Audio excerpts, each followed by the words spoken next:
François, notre ingénieur agronome, nous propose de planter des légumes en bac potager. Les bacs potagers permettent finalement de jardiner confortablement, même dans des espaces plus restreints comme les balcons par exemple, tout en optimisant l'organisation des cultures. Ils favorisent les associations bénéfiques entre plantes, ils limitent l'usage de produits chimiques et réduisent la consommation d'eau. Bref, plein d'avantages.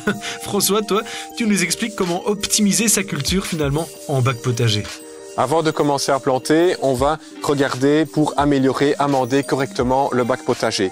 Donc il faut savoir qu'après une saison de culture, donc ce bac qui avait déjà été préalablement rempli, le terreau, le substrat qui est dedans s'est tassé. Il manque notamment d'aération et il est temps d'intervenir avec les produits adéquats pour attraper une bonne structure. Donc pour le remplir, on va tout d'abord apporter un amendement organique qui va permettre d'apporter beaucoup d'humus. Cet humus-là sera important pour assurer une bonne structure au niveau du substrat et aussi une bonne rétention en eau. Donc on va mélanger cet amendement avec la terre, avec le substrat qui est déjà en place. Ensuite, pour donner un maximum d'aération, parce que les bacs potagers ont tendance à se compacter, à se tasser avec le temps, on va mettre 200 à 300 grammes par mètre carré de lave volcanique. Donc il s'agit d'une lave, d'un amendement très poreux qui va amener beaucoup d'aération sur le long terme pour votre carré potager. Après avoir amélioré la structure avec l'apport riche en humus du substrat et aussi de la lave pour l'aération, on va maintenant se concentrer sur l'apport d'un terreau.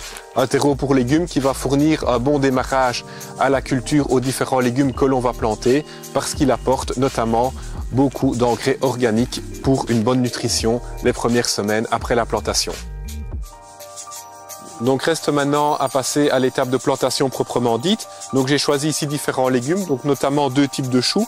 Donc ici on a un chou-fleur.